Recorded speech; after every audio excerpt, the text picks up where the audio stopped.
বকখালি বকখালি কতজন গিয়েছেন?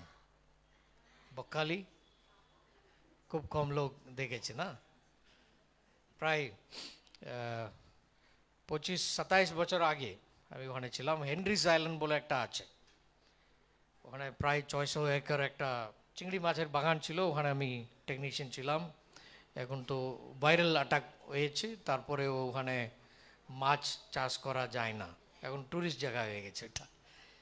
কিন্তু প্রভুর সেবাতে বিভিন্ন রীতিতে আমরা কলকাতায় শহরে আমরা করছি। আর ওখানে আমাদের ব্যাপটিস্ট মিশনারি সোসাইটি বলে একটা জায়গা আছে, ওখানে আমার প্রার্থনা ঘর আছে। ওখানে ভাই জোশ আর ওনার সাথীও যখন এসছেন তখন আলাপ হয়েছে। আজকে মূল বিষয় আপনার সামনে রাখতে চাইলাম, কোন প্রার্থনা স্বর্গের দূত আপনার কাছে নিয়ে আসে, আর কোন দান প্রভুর নজর আপনার দিকে ঘোরায়। যদি আপনি পড়তে চান প্রেরিত 10 অধ্যায় 4 বাক্যটা কেউ একটু জোরে শোনান। প্রেরিত কিতাব থেকে 10 অধ্যায় 4 বচনটা, প্রেরিতে 10:4।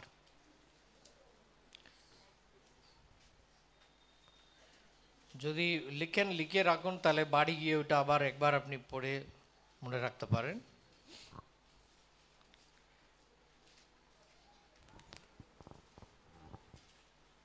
কেউ একটু জোরে শোনান।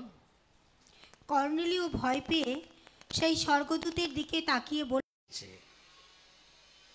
মানে কীরকম প্রার্থনা স্বর্গে পৌঁছায়। আমরা চাই আমার প্রার্থনাটা প্রভু শুনুক, তাই না? সবাই, হিন্দু হোক, মুসলিম হোক, খ্রিস্টান, যার গড় নেই নিশ্চয়ই গড়ের জন্য প্রার্থনা করছে। যে অসুস্থ নিশ্চয়ই প্রভুর কাছে প্রার্থনা করছে, কিন্তু অসুস্থতা এখনো আছে, অনেক বছর ধরে করছে কিন্তু নাই। আর এমন বলা যায় সাধু পৌলস না, সাধু পৌলস, তার একটা কমজোরি ছিল। কি কমজোরি? চোখের অসুবিধা। আজকাল আমরা বিভিন্ন জায়গায় চশমা পাওয়া যাচ্ছে, খুব আসানিতে সব জায়গায় মোটামুটি চশমা পাওয়া যাচ্ছে। কিন্তু তখনকার দিন সাধু পৌল যখন ছিলেন তখন চশমা পাওয়া যাওয়া মুশকিল। কিন্তু সাধু পৌলের রুমালটাও লোক দেখে চাঙ্গাই দিত, সাধু পৌলের ছায়াটাও অনেকের চাঙ্গাই পেয়েছি। কিন্তু নিজের জন্য যখন প্রার্থনা করছি, আমরা এক্স্যাক্টলি জানে না কেন বাইবেলের সম্বন্ধে বেশি লেখা নেই, কিন্তু এমন অনুমান করা যায় কেন ওর যা কিছু লিখেছে ও নিজের হাতে উনি লিখতেন না, কোনো কম বয়স ছেলেদেরকে রেখে উনি লিখতেন, আর লাস্টে উনি সাইন করতেন। তো সই করার সময় এমন বড় বড় উনি অক্ষরে সই করান, তাহলে বোঝা গেছে ওনার চোখের ঝামেলা ছিল। কে বড় বড় সই করে, তাই না? আমরা সব ছোট ছোটই করি, কিন্তু চোখে যখন দেখা যাচ্ছে না তাহলে কি করবেন? তাহলে বড় বড় করবেন। ওখান থেকে ওরা অনুমান করেছে ওনার এই সমস্যাটা ছিল। আর দীর্ঘদিন উনিও প্রার্থনা করতেন, কেন খুব উনি শিক্ষিত মানুষ, সবসময় উনি পড়তে চাইতেন, লিখতে চাইতেন, কিন্তু হতো না। কিন্তু প্রভু প্রার্থনাটা প্রায় শুনে নেই। মাঝে আমাদের জীবন এমন হয় কিছুটা আমরা মনে চাইছে কিন্তু প্রভু দিচ্ছেন না। প্রভুর অনুসারে ওইটা ঠিক থাকলে উনি নিশ্চয় দেন, কিন্তু মাঝে মাঝে নিশ্চয় প্রভুর অনুসারে বাইবেল পড়তে চোখ তো দরকার, সাধু পৌলের নিশ্চয় দরকার ছিল, কিন্তু তাও কেন প্রভু শুনলেন না আমরা জানি। কিন্তু এখানে আমরা যে দেখছো কর্নেলিয়াসটা কে ছিল। কর্নেলিয়াস এখানে তার সম্বন্ধে লেখা আছে কে ছিল। ও একটা সৈনিক, সোলজার, রোমান আর্মিতে একটা বড় অফিসার। ও বিশ্বাসী নেই, ইহুদি নেই, ও প্রভুকে বেশি জানতো না, কিন্তু তাও প্রভুকে ভয় ছিল। এই জন্য প্রভুর কাছে হমেশা প্রার্থনা করতো বিভিন্ন জিনিস নিয়ে। আর যারা যে কেউ এসছিল তার কাছে বা কিছু সাহায্যের জন্যে সবাইকে করতো, কাউকে মানা করতো না। কিছু কিছু লোক আছে না, মানে সব কিছু দিয়ে দেয়, পাকেটটাও কালি করে দেয়। ওদের ভালো লাগে, অন্যদেরকে দিতে ভালো লাগে। আর কিছু কিছু লোক আছে 100 টাকা থাকলেও 2 টাকায় দান দিবে, দিতে চাইবে না। যেমন যার যেমন, এটা কেউ কাউকে জবরদস্তি করা ঠিক নেই। আর কিন্তু কর্নেলিও এমন ভালো একটা ব্যক্তি, যে কেউ কোনো চাহিদাতে ওনার কাছে গেলেন উনি নিশ্চয়ই কিছু না কিছু উনি দিতেন। সেটা স্বর্গ দেবদূত ওটা রেখেছেন। কেন লেখা আছে না, প্রভুর নামে 1 গ্লাস জল দিলেও তার উত্তরটা আপনার যে পরিত্রাণ মানে কি বলবো গিফট, তার বদলে প্রভুকে কিছু দিলেন না, তার মানে উনি নোট করে রাখেন, ওনার খাতায় আপনার নামে কিছু লিখে রাখেন, ওর উত্তর আপনাকে দিবেন। ওর মানে এটা আসলে বদল প্রতিফল, প্রতিফল নিশ্চয় দেন। বিভিন্ন রূপে আসে, বিভিন্ন রূপে আসে। এটা কোন রূপে প্রভু আপনাকে ওই প্রতিফলটা দিবেন বলা মুশকিল। কিন্তু সব সময় মারা যখন দান দেয়, কেন দেয়? আমার পরিবারটা ঠিক থাক, আমার বাচ্চাদের উপরে আশিস থাকুক, তাই না? আমার স্বামী ঠিক থাকুক, আমার পরিবার সব কিছু আমি সুস্থ থাকুক। যখনই আমরা দান দিই ওরা আশিস চাই আমরা, তাই না? ভাই হলে একটু আশীর্বাদ দিই দাও আমার বাচ্চাকে। এটা আমাদের কালচারে আছে, সব কালচারে ওইটা। কিন্তু এখানে কর্নেলি যা কিছু করলো প্রভু নজর রেখেছে। আর আমরাও যখন করি নিশ্চয়ই নজর রাখেন, কিন্তু কিছু কিছু প্রার্থনাটা নিশ্চয়ই স্বর্গ আপনাকে নোটিস করবে। যোহান সুসমাচারে 14:14, যোহান সুসমাচার 14:14 কি আছে?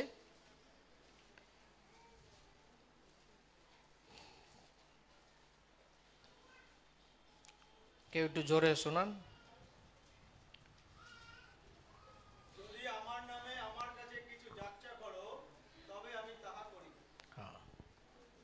লেখা আছে যা চাইলে আমি দিব, তাই না? অর্থটা চাইলে আমি দিব। আমার হেলিকপ্টার দরকার, প্রভু দিবে? তোমার নিজের ঘর মাটি ঘর, হেলিকপ্টার নামলে সব ভেঙে পড়বে, কি দরকার, তাই না? হেলিকপ্টার আমার কোনো প্রয়োজন নেই। আমার যা প্রয়োজন, যতবা আমার জীবন দিয়ে আমি একটা ট্যাক্সি কিনে লোকদেরকে আমি ওইটার মধ্যে আমি পয়সা কামাবো, লোকদেরকে সেবাও করব। আচ্ছা না, কিছু কিছু লোক আমাদের সাউথ ইন্ডিয়াতে অটোতে যারা প্রেগনেন্ট মহিলা, ওদের কাছে পয়সা নেয় না ওরা। কিছু কিছু লোক আছে, ওরা মানে ওইটা আমার সেবা। যখন হসপিটাল নিয়ে যাচ্ছে তখন ওরা পয়সা নেয় না, আরে ঠিক আছে রাখুন। ওরা ভাবে মানে আমি তো অটো কেন চালাই? পয়সার জন্য। কিন্তু একটা দুটো যারা খুবই রোগী, খুব মানে বয়স্ক লোক, ওরা বেশি পয়সা নেই, ওরা বলে যে ভাই না লাগবে না, আমাকে শুধু আশীর্বাদ দিয়ে দেন। আচ্ছা কিছু কিছু লোক যখন অটো ড্রাইভার, ও নিজের অটো নেই, তাহলে ও তার জন্য প্রার্থনা করছে, প্রভু দেখছে ওর মনটা ভালো, লোক দেখে ও সেবা করতে পারে, তাহলে নিশ্চয়ই প্রভু তাকে ওই প্রার্থনাটা শুনবে। কিন্তু বদমাস কেউ আছে, ও অটো নিয়ে খুব মানে ডাবল ট্রিপল ইনকাম করবে, প্রভু নিশ্চয়ই শুনবে না। তাহলে প্রার্থনা আমি কি প্রার্থনা করছি? নিজের জন্যে? ম্যাক্সিমাম দেখবেন আমি অন্যদের জন্য যখন প্রার্থনা করি, প্রভু নিশ্চয়ই ওটা শোনেন। হালেলুয়া বলবেন। নিজের থেকে বেশি আমি অন্যদের জন্য প্রার্থনা করি, নিশ্চয়ই প্রার্থনাটা শোনে। আমি এটা ভুল বলছি না, মানে আপনাকে নিজেকে প্রার্থনা করবেন না, করুন, কোনো অসুবিধা নেই। কিন্তু আমার বিশ্বাসে এমন বার্তা হবে, প্রভু আমার সৃষ্টিকর্তা, তাই না? যখন বাচ্চাটা কাঁদছে, দূর থেকে মা কানে পৌঁছে যায় না, ও আমার বাচ্চা কাঁদছে, কেন কাঁদছে ও মা বুঝবে। কিদের জন্য কাঁদছে, না কিছু কামড়ে দিয়েছে, মা বুঝে, আমরা বুঝি না। তাহলে আমার সৃষ্টিকর্তা আমার মনে কি চাহিদা আছে ও জানবে না? নিশ্চয়ই জানে। তাহলে আমার বলার কি লাগে? ওখানে বলার দরকার নেই। তার থেকে আমার এনার্জিটা, আমার প্রার্থনাটা আমি উন্নতির জন্য প্রার্থনা করব, আমার মনে চিন্তা ভিতরে রাখবো, প্রভু ঠিক দেখে দিবে। হালেলুয়া। ওই লেভেলে আমাদের বিশ্বাস আসতে হবে, তখন দেখবেন আমাদের মণ্ডলীর এই সুন্দরতা ওখানে হয়। কিন্তু ম্যাক্সিমাম আমরা কি করি, বাড়িতে প্রার্থনা কার জন্য করেন? মোদির জন্য করেন না, করতে হবে কেন? ও আমাদের নেতা, ভালো থাকুক, লোকদের অ্যাটলিস্ট গরিবদের জন্য একটু চিন্তা করুক, শুধু আম্বানি আদানির জন্য নেই, তাই না? এই জন্য প্রার্থনা করতে হবে। কি করা যায়? ওল্ড টেস্টামেন্ট আমরা দেখছি, নেবুকাদনেজার খুব একটা খারাপ মানুষও, কিন্তু তাও প্রভু বললেন বাবিলনের জন্য প্রার্থনা করো। জেরেমিয়া 29:7 লেখা আছে, বাবিলনের জন্য প্রার্থনা করো, কেন এখানে 17 বছর তোমরা থাকতে হবে। এখানে শান্তি না থাকলে তোমাদের শান্তি অশান্তি হয়ে যাবে। পাশের বাড়িতে শান্তি না থাকলে আপনার বাড়িতে শান্তি থাকবে না। চারদিকে চিৎকার হচ্ছে, চিল্লামিলি হচ্ছে, আপনি ঘুমাতে পারবেন না। এজন্যে পড়োশির জন্য একটু প্রার্থনা করুন, ওখানে শান্তি থাকলে আপনারা শান্তি থাকবে। ওখানে অশান্তি হয়ে গেলে আপনি ঘুম পাবেন না, আর এখানে আসতে পারবেন না, আর এখানে বসে ঘুমাবেন। তো উন্নতির জন্য যখন প্রার্থনা করি। আর গীত সংহিতা 2:8, গীত সংহিতা 2:8,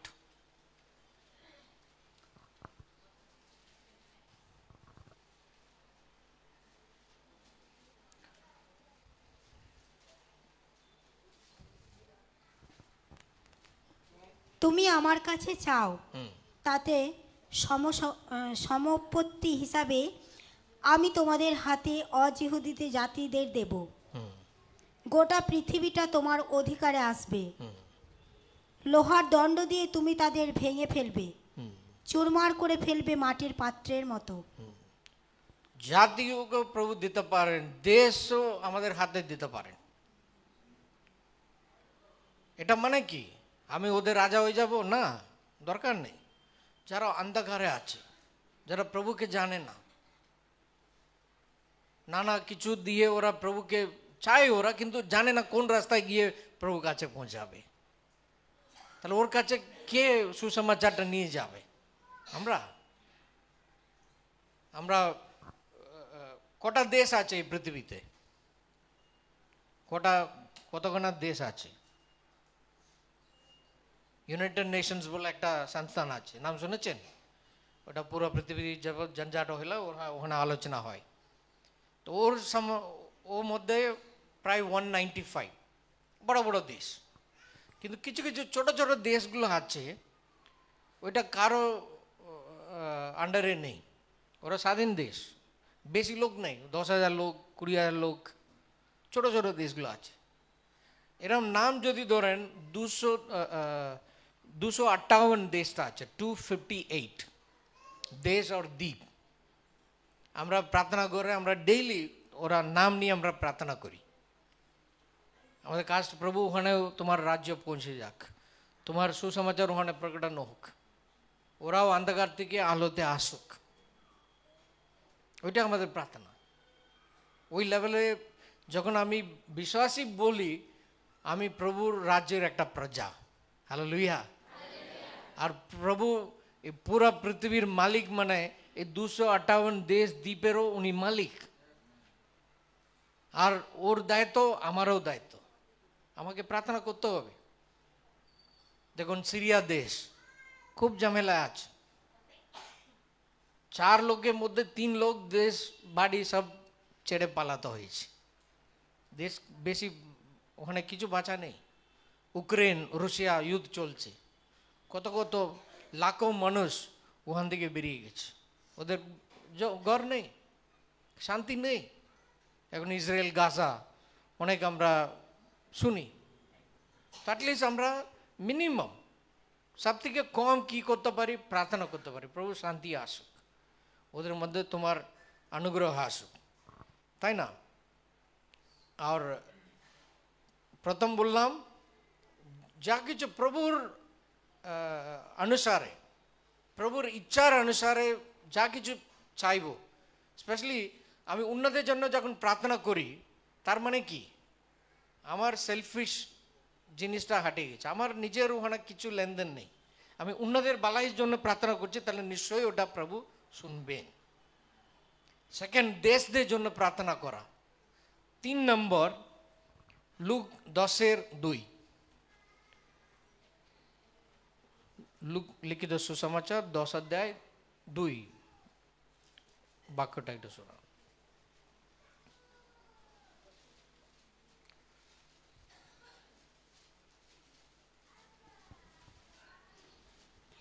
তিনি শিষ্যদের বললেন, সত্যিই ফসল অনেক, কিন্তু কাজ করবার লোক কম। এই জন্য ফসলের মালিকের কাছে অনুরোধ করো, যেন তিনি তার ফসল কাটবার জন্য লোক পাঠিয়ে দেন। ম্যান, ফসল অনেক আছে কিন্তু কর্মচারী খুব কম। এটা মানে কি? আমাদের লোক সংখ্যা এখন পৃথিবীতে সবথেকে লোক সংখ্যা কোন দেশে বেশি? চায়না নেই?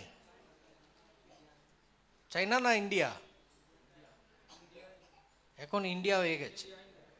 গত এপ্রিল মাস, প্রায় 1 বছর হয়ে গেছে ওটা, আমরা চায়না থেকে পার হয়ে গেছে। আমাদের লোক সংখ্যা বেশি, কিন্তু চায়নার মতন আমাদের মাটি নেই। চায়নার যা বড় জমি আছে, আমাদের আধেকটা জমিতে আমরা সব আছি এখানে। আস্তে আস্তে খুব লড়াই হবে, জল নেই, অনেক কিছু। তো কমসে কম আমরা এদের মধ্যে কাজ করা, সুসমাচারটা কে নিয়ে যাবে? পশ্চিমবাঙ্গাল কত, প্রায় 10 কোটি মানুষ আমরা আছি, 23টা জেলা, সব জেলায় প্রভুর কাজটা হচ্ছে না, সব জেলায় নেই। কুচবিহার আসুন, বেশি নেই। 1000 মানুষের মধ্যে 10 মানুষ 15 মানুষ ওরা প্রভুকে জানে, তার বেশি নেই। ইস্ট মেদিনীপুর, পূর্ব মেদিনীপুর, বেশি লোক ওখানে প্রভুতে নেই। লোক সংখ্যা বাড়ছে কিন্তু মণ্ডলী বাড়ছে না, আর কাজ করার লোক তো আরও কমে যাচ্ছে। কেন? ঈশ্বর সেবা করা অতটা সোজা নেই, অনেক নানা বাধা আছে, প্রবলেমসগুলো আছে, বেশি লোক টিকে না। ভাইয়ের সঙ্গে সকাল কথা বলতে বলতে উনি 3 নম্বর এখানে আছে, ওনার সন্তান থেকে 2 জন ওরা পায়নি বিভিন্ন কারণে। কেন? মানুষের অসুবিধা তো হয়, নিশ্চয়ই হয়। আর যারা প্রভু সেবাতে আছেন তার বেশি ডাবল হয়। কেন? প্রভু সেবাতে আছে মানে আমি অন্ধকারের শক্তির বিরোধে আমি এখানে বসে আছি, তার মানে ও চুপ থাকবে না, ওর জাল জ্বালাবে। ওখান থেকে বেঁচে আমি থাকার, আপনার প্রার্থনা দরকার। আপনি পাদ্রির জন্য প্রার্থনা করবেন ডেইলি, ওরা স্থির থাকুক, আরও প্রভুর কাজটা আগে এগিয়ে যাক। আর প্রভুর কর্মচারীকে আরও ওদেরকে তৈরি করতে হবে। তো আপনার প্রার্থনা ছাড়া এটা হয় না, এক মানুষের নেই, এটা মণ্ডলীর প্রার্থনা। মণ্ডলীটা কে? আমরা মণ্ডলী। আমরা মিলিয়ে যখন প্রার্থনা করি তাহলে অনেক কর্মচারী উঠতে পারে, প্রভুর কাজটা চলতে পারে। আজকে প্রায় কত বছর হয়েছে আমাদের বাংলা বাইবেল হয়? 1810 সাল বাংলা বাইবেল অনুবাদ হয়ে গেছে। আর 10 বছর লাগলো এটা ছাপাতে, মানে তখন তো মেশিন নেই, মেশিন এলো 10 বছর পরে, তারপরে বাংলা বাইবেল শুরু হলো। কিন্তু কত মানুষ, পুরো পৃথিবীতে কত বাঙালি মানুষ আছে জানেন? কেউ বলতে পারেন? পুরো পৃথিবীতে, বাংলাদেশ, আমাদের ত্রিপুরা আছে, বিভিন্ন দেশে আছে, মালয়েশিয়া, সৌদি আরবিয়া, 17টা দেশে ওরা বাঙালিরা আছে। কত বাঙালিরা আছে পুরো পৃথিবীতে? পুরো ইন্ডিয়াতে কত বাঙালি আছে? কেন? যখন প্রার্থনা করবেন এগুলো একটু মনে রেখে প্রার্থনা করবেন। পশ্চিমবাংলায় কত বাঙালিরা আছে? 10 কোটি তো টোটাল পপুলেশন, কিন্তু নেপালি আছে, সাঁওতালি আছে, তাই না? বিভিন্ন জাতি আছে, প্রায় 7 কোটি পশ্চিমবাংলায়, আর 16 কোটি আপনার বাংলাদেশে। আর যদি আমাদের আসাম, ত্রিপুরা, ঝাড়খণ্ডে অনেক বাঙালি আছে, মধ্যপ্রদেশও আছে কিছুটা, বম্বে, সব ধরলে 10 কোটি বাঙালি আমাদের ভারত দেশে। আর বাকি 16 কোটি আপনার বাংলাদেশে, 26 কোটি হলো। আর বাকি 4 কোটি বিভিন্ন জায়গা, মানে লন্ডন, ইংল্যান্ডে আছে, সৌদি আরবে আছে, মালয়েশিয়াতে আছে, প্রায় 30 কোটি বাঙালি মানুষ আছে। 30 কোটি, 300 মিলিয়ন। তো ওরা কি সবাই প্রভুকে জানে? যিশুর নাম জানে, কিন্তু যিশুকে ওরা নিজের সৃষ্টিকর্তা রূপে মানে না। তাহলে তার জন্য কে প্রার্থনা করবে? আমরা। কেন? আমরা বাঙালি, মানে আমাদের জাতকে আমরা প্রার্থনা করতে হবে। পুরো ভারতে এত কটা ভাষা, প্রায় 1600-1700 ভাষা, কিন্তু বাংলা আগে এসছে বাইবেল। তারপরে উইলিয়াম ক্যারি হিন্দিতে অনুবাদ করলেন, প্রথম বাংলাতে করলেন উনি, পরে হিন্দি বাইবেল পরে এলো। কিন্তু এখন দেখুন কত কোটি কোটি হিন্দি মানুষ ওরা প্রভুকে পিছনে, কিন্তু বাঙালিরা যার হাতে প্রথম বাইবেল পেয়েছি কিন্তু বেশি প্রভুতে নেই। এই জন্য এই লুক সুসমাচার অনুসারে 10:2 লিখা আছে, বেশি প্রভু আর কর্মচারীকে উঠাও।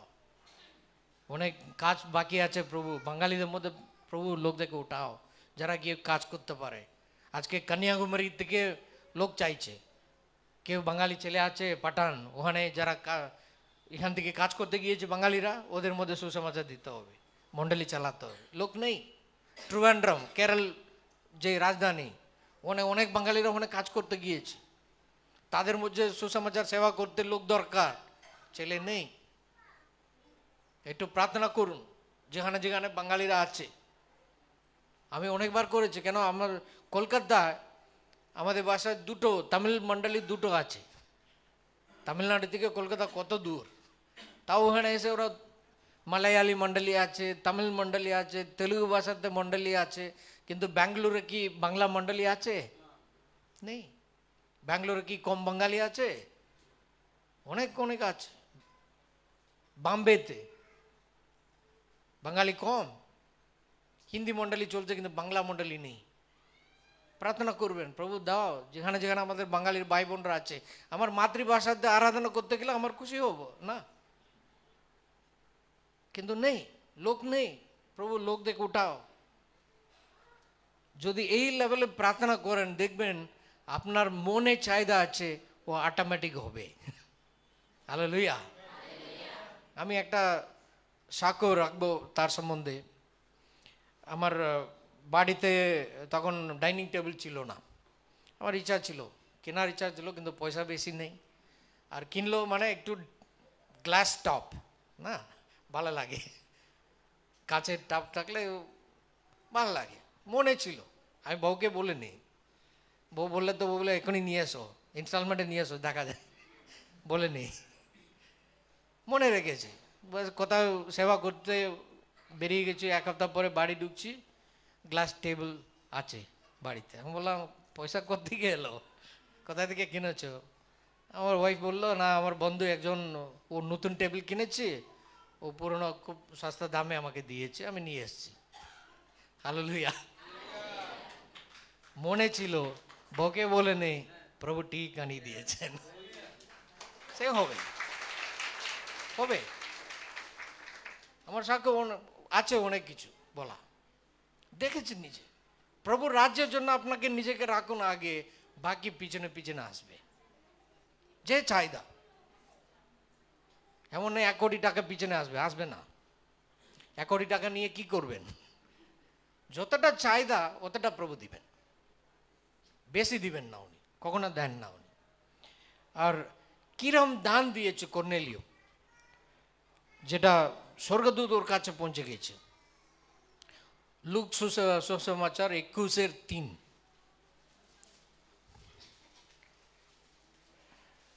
প্রভু একজনকে দেখেছে দান দিতে, ঠিক যিশুর নজর ওর পরে গিয়েছে। লুক সুসমাচার 21:3। তখন যিশু তার শিষ্যদের বললেন, আমি তোমাদের সত্যি বলছি, এই গরিব বিধবা অন্য সকলের চেয়ে অনেক বেশি রাখলো। কারণ অন্যেরা সবাই তাদের প্রচুর ধন থেকে দান করেছে, কিন্তু এই স্ত্রীলোকটি অভাব থাকলেও বেঁচে থাকবার জন্য তার যা ছিল সমস্তই দিয়ে দিল। কিছু কিছু মন্দিরে যদি যান, আমি ব্লাইন্ড যারা অন্ধ মানুষ তাদের মধ্যে আমরা সেবা করি। মাঝে মাঝে ওই ব্লাইন্ড স্কুলগুলো গিয়ে দেখলে ওরা পুরা লিখে থাকে এনার এত পয়সা দিয়েছে, এনার এই তারিখে এত পয়সা দিয়েছে, সব মানে সবাই দেখতে পারবে, তাই না? কিছু কিছু মন্দিরে 1 কিলো সোনা দিয়েছে লোকরা, 2 কিলো সোনা দিয়েছে, অনেক আছে। কিন্তু এখানে প্রভু কি বলেন, উনি কতক্ষণ উনি ওখানে দেখেছেন জানি না।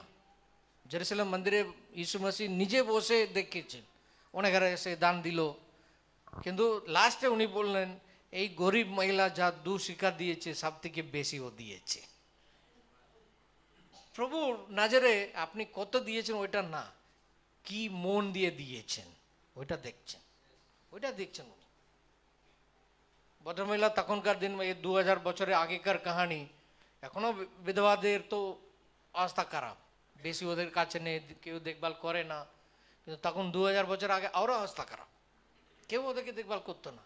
তাও ভদ্রমহিলা কি করলো, তার হাতে যা ছিল সব কিছু প্রভুর গৃহে ঢেলেছে। আমি নিজে একটা সাক্ষ্য চেন্নাই শহরে আমি শুনলাম, পাশে যখন বললেন একটা ভদ্রমহিলা মন্ডলে আসতে শুরু করেছে, তখন মানে বাড়ি এত ডেপ্ট রিং, মানে এত পয়সা নিয়ে নিয়ে ওরা আর শোধ করতে পারছে না। 10 টাকাও নিয়ে এসছি দান দিতে, কিন্তু 1 সপ্তাহ 10 টাকাও নেই, কালি হাতে এসছি।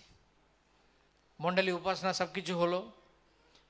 আমি বলবো না আপনাকে এরমই করতে হবে বলে, না, উনি যা করেছেন ওইটা আমি আপনাকে সামনে বলছি। সব কিছু উপাসনা হলো, যখন দানের সময় এলো সবাই কিছু না কিছু দিচ্ছে, ভদ্রমহিলা খুব খারাপ লাগলো, আমি কি করে কালি হাতে প্রভুর সামনে এসেছি, কিছু দিতে হবে। ওই কাঠঘন্টা খুলে ঢেলে দিয়েছে। আর যখন আফরিং সব দলে পাশে দেখলেন এই সোনা কাঠঘন্টা, উনিও ভয় পেয়েছেন কে ঢেলেছে। তো মহিলাদের তো ভালো নেটওয়ার্ক থাকে, ঠিক করে ধরে নেবে কে ঢেলেছে, আশেপাশে তো দেখে। এই মহিলা কানে দুল দিয়েছে, এখন কালি যাচ্ছে, তাহলে এই দিয়েছে। তারপরে পাশে ওনাকে ডাকলেন, ভাই প্লিজ নিয়ে যাও, কেন কালকে তোমার স্বামী এসে যদি ঝগড়া করে, আমরা মডেলিতে নিয়ে এসেছি, ওর সোনাটা আমরা চুরি করে নিয়েছি, তাহলে কেস হয়ে যাবে এটা। উনি ভদ্রমহিলা বললেন, না পাঁচটা আজকে আমার কিছু ছিল না, আমার মনে এলো কিছু তো দিতে হবে প্রভুকে, আমি ঢেলেছি, আমি যা প্রভুকে দিয়েছি, আমি আর বাপস নিব না। তাও পাস্টর বললেন, ওই তুমি এখনই বাড়ি গেলে নিশ্চয়ই ঝগড়া হবে, তোমার স্বামী তো জিজ্ঞাসা করবে কি কোথায় গিয়েছে, তাহলে তুমি বলবে। বলে না না পাস্টর, আমি সামলে নেবো, বাড়িতে কিছু অসুবিধা হবে না, তুমি আপনি ঈশ্বরে জানো আমি যা দিয়েছি, আপনি যা খুশি করুন না। তাও পাস্টর বললেন, আমি 3 মাস এটা আমার কাছে রাখবো, আমি কিছু করব না। যদি তোমার বাড়িতে কেউ জিজ্ঞাসা করে প্রয়োজন, তোমাকে নিয়ে যাও, কোনো অসুবিধা নেই। কিন্তু উনি ভদ্রমহিলা 3 মাস উনি নিয়ে নি, তারপরে ওরা লাস্টে ওইটা বেচে ওই টাকাটা মণ্ডলীর অ্যাকাউন্টে ঢেলে ওরা সেটেল করেছেন। কিন্তু যে মহিলা 10 টাকাও ছিল না, আজকে ওনার 3 গাড়ি আছে।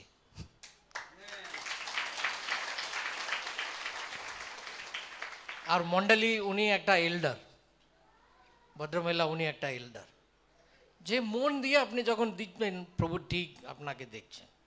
স্বর্গদূত আপনার বাড়ির আশেপাশে থাকে, আমরা দেখতে পাই না। কর্নেলিয় ওখানে দেখেছি, আমরা দেখতে পাই না, কিন্তু আমরা যখন প্রার্থনা করি কীরকম আমাদের প্রার্থনাটা শোনা যায়। প্রভু উদ্বোধী আছে, ওখানে দেবদূত আছে। যে ঘরে প্রভুর আরাধনা হয়, প্রভুর বাক্যটা পড়া যায়, ওখানে দেবদূত আছে, আমরা দেখতে পাই না কিন্তু আছে। ওরা ঠিক নজর রাখে সব জিনিসে।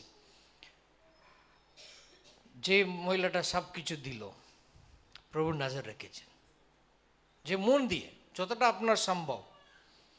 মাতির 19:27 একবার শুনুন।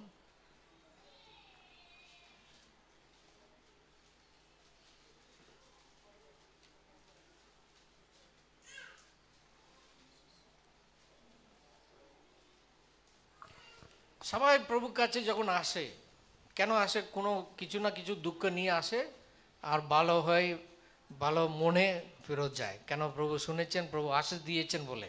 কিন্তু একটা মানুষ ভালোভাবে এলো, কিন্তু খুব দুঃখ হয়ে বেরিয়েছে প্রভুর থেকে।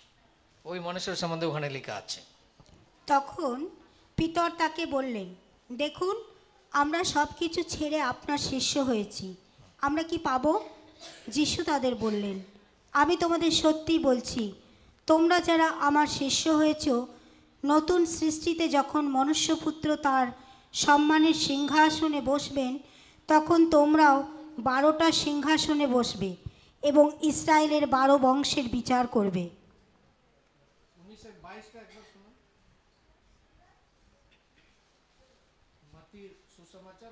এই কথা শুনে যুবকটি খুব দুঃখিত হয়ে চলে গেল, কারণ তার অনেক ধন সম্পত্তি ছিল। তখন যিশু তার শিষ্যদের বললেন, আমি তোমাদের সত্যিই বলছি, ধনী লোকের পক্ষে স্বর্গরাজ্যে ঢোকা কঠিন হবে। এই মানুষটা এসে প্রভু কাছে চাইলেন আমি স্বর্গে পৌঁছাতে কি করতে হবে। তখন প্রভু বললেন আগে এগুলো পালন করো, ভালো থাকো, সব কিছু। বললেন আমি ছোটোবেলা থেকে ভালো আছি, সব কিছু করছি। তখন প্রভু ওর হৃদয়টা চিনেন, ওর মনে কি ছিল চিনেন। এই জন্য প্রভু বললেন, ভাই যা কিছু তোমার সম্পত্তি আছে বেচে দাও। সম্পত্তিটা বেচে কি করতে হবে? মণ্ডলীতে দান দিতে বলেনি প্রভু, কি বললেন? গরিবকে দান দাও। ওই পয়সা আমার মণ্ডলীর দরকার নেই, ওই পয়সা আমার মণ্ডলী চলে না, কিন্তু গরিবকে দাও। তোমার নিজের ভাই যারা খুব অসুস্থ আছে তাদেরকে দাও, তাহলে তুমি স্বর্গে পৌঁছাবে। কিন্তু বেটা শুনলো না, বলো গরিব গরিব মরুক না, আমার কি আছে, আমি দান নিয়ে মরবো। লাস্টে মরলো, স্বর্গে গেল না। তো যেই প্রার্থনা প্রভুর নজর পড়বে, যেই দানের উপরে প্রভুর নজর পড়বে, সেটা চেষ্টা করুন। যে দানটা নজর পড়বে, প্রভাবস গীতোপদেশ 19:17, গীতোপদেশ 19:17।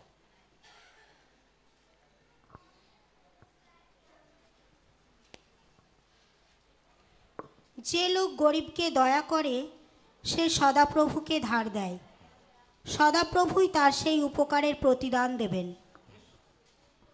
যে গরিবকে দয়া দেখায়, দান দেয়, প্রভু তার উপরে দয়া দেখাবে। তো অন্তিমে এই একটা বিষয় আপনার সামনে আমি মূল বিষয় রাখতে চাইলাম।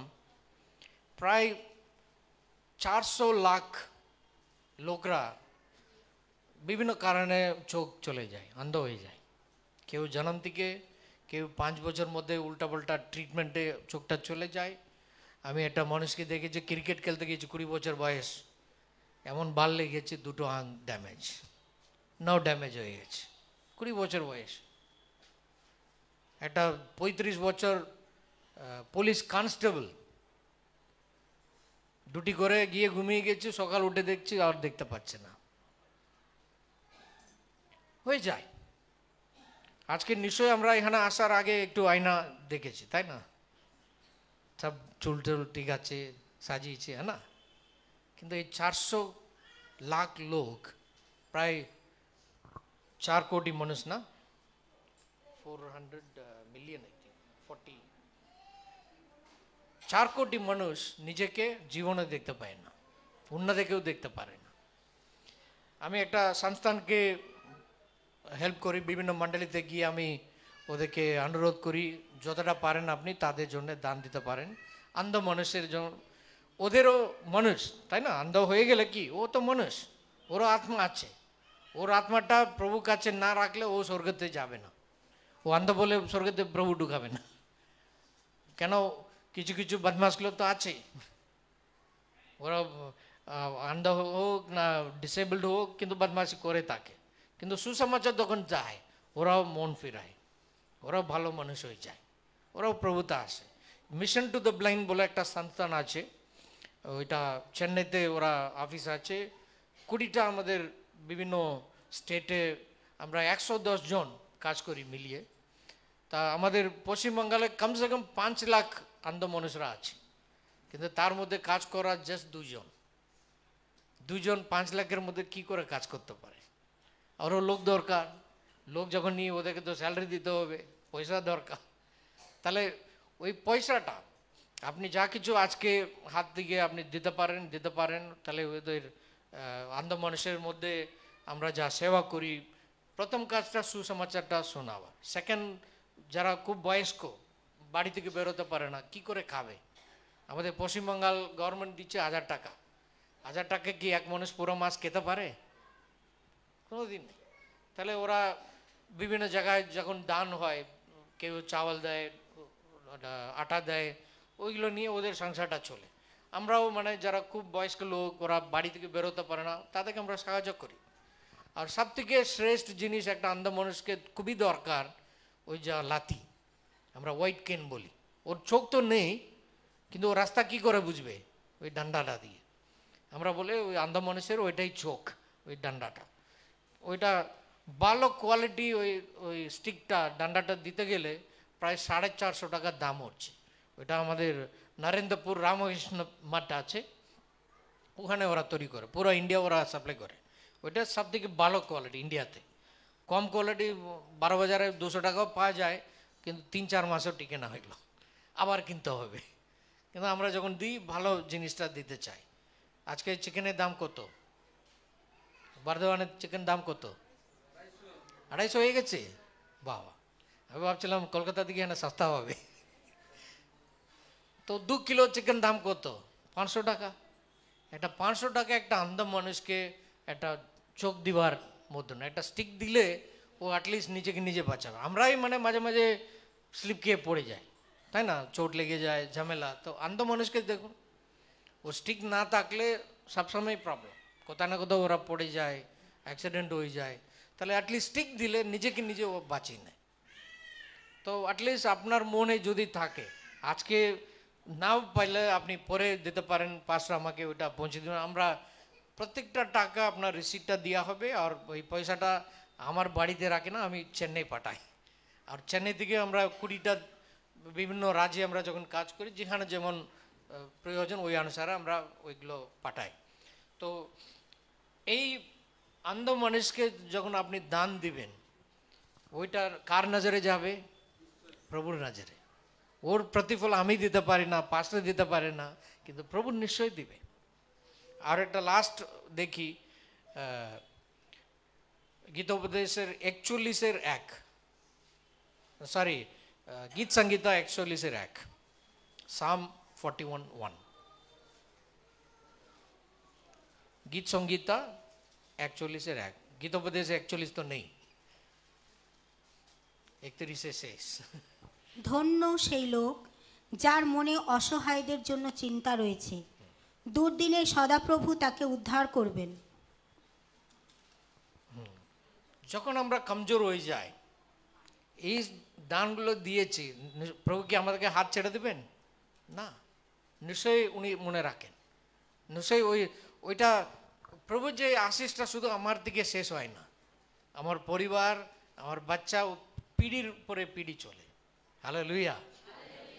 তো প্রভুর চাইটা দিতেই হবে। আর যে গরিবকে দিবা, ওইটা এক্সট্রা হয়, মাঝে এটা এক্সট্রা হয়, কিন্তু দিলে ওইটা হিসাব নিশ্চয়ই প্রভু রাখেন। এই মিশন টু দ্য ব্লাইন্ড প্রায় আমরা 33 বছরের মধ্যে 9 লাখ যারা দৃষ্টিহীন লোকদেরকে সুসমাচার আমরা দিয়েছি, 9 লাখ। তার মধ্যে প্রায় 1.5 লাখ ওরা প্রভুকে গ্রহণ করেছে। আর কিছু কিছু আমাদের 110 আমাদের স্টাফের মধ্যে 38 জন ওরা ফুল ব্লাইন্ড। ওরা ব্লাইন্ড কিন্তু ইভ্যাঞ্জেলিস্ট। ওরা ডেইলি গিয়ে অন্য ব্লাইন্ড লোকদেরকে ধরে ওরা সুসমাচার শোনায়। ওরা ফুল টাইম ইভ্যাঞ্জেলিস্ট। ওরা এইসব আপনি যা দান দেবেন, ওদের স্যালারি, ওদের বাচ্চাদের পড়াশোনা, আর কিছু কিছু যারা অনেক বয়স্ক অন্ধ মানুষ যারা আছে, তাদের বাড়িতে চাল ডাল এসব তো ইউজ হয়। তো আপনি যা কিছু আজকে যদি দিতে পারেন দিবেন। আমি রিসিটটা মণ্ডলীর নামে না আপনার নিজের নামে দরকার হলো পাস্টারকে বলবেন, আমি নিশ্চয়ই দিয়ে দেবো। আর এটা তো স্যালারি তো প্রত্যেক মাস দিতে হবে, তাই না? যদি আপনার জুন্ড মিলে, আমরা 4-5 জন মিলে পাস্টার একটা মাসে একটুকু দিব, আপনি পাস্টারের হাত দিয়ে আমাকে পৌঁছে দিতে পারেন, তাহলে আমাদের খুবই একটা প্রয়োজন হবে। কেন, সব তো পরিবার চলতে হবে, তাদেরও বাচ্চা আছে। অনেক অন্ধ মানুষ যখন নিজের বাচ্চা যখন হয়, প্রথম প্রশ্ন করে ও দেখতে পারে কি না।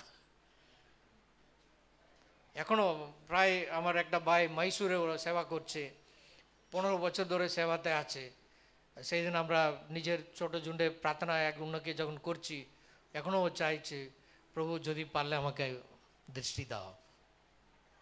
15 বছর হয়েছে সেবাতেও, আগের থেকেও জন্ম থেকেও অন্ধ, কিন্তু এখনও ওদের মনে এই চাহিদা আছে আমিও নর্মাল লোক মতন দেখতে পারি, কিন্তু হয় না।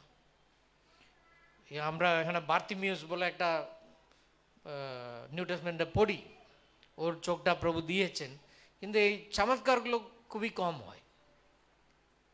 ক্যান্সার পেশেন্ট তো অনেক আছে, তাই না? আর কিছু লোক মুক্তি হয়ে যায়, প্রভু চমৎকার করে, সবার তো হচ্ছে না।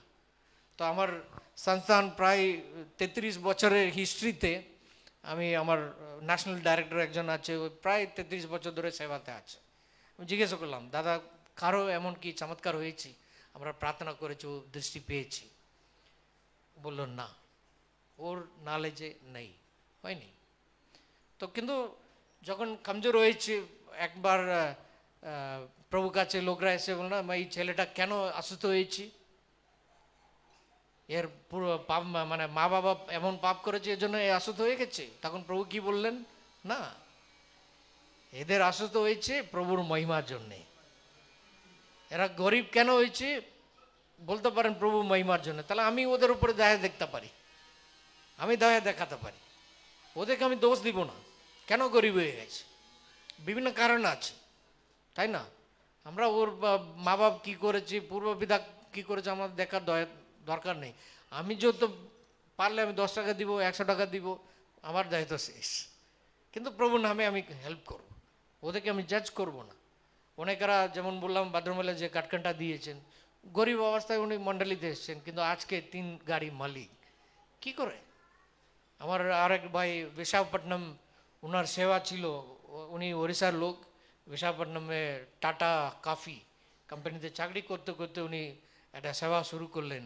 বিশাখাপট্টনম যত যারা ভিখারি আছে ওদেরকে দিয়ে সুসমাচার দিও। উনি নিজে বন্ধুদেরকে বলতে, ভাই শাড়ি দাও, তোমার এক্সট্রা কাপড় থাকলে দাও, ওই সব স্বামী স্ত্রী মিলিয়ে ওরা ধুলাই ফুলাই করে আয়ন করে ভিখারিকে দিতেন, ভাই এটা পরে মণ্ডলীতে আসবে। আজকে যারা ভিখারি ছিল এখন গাড়ি মালিক, ওরা পুরো মণ্ডলী আছে, পুরো মণ্ডলী আছে।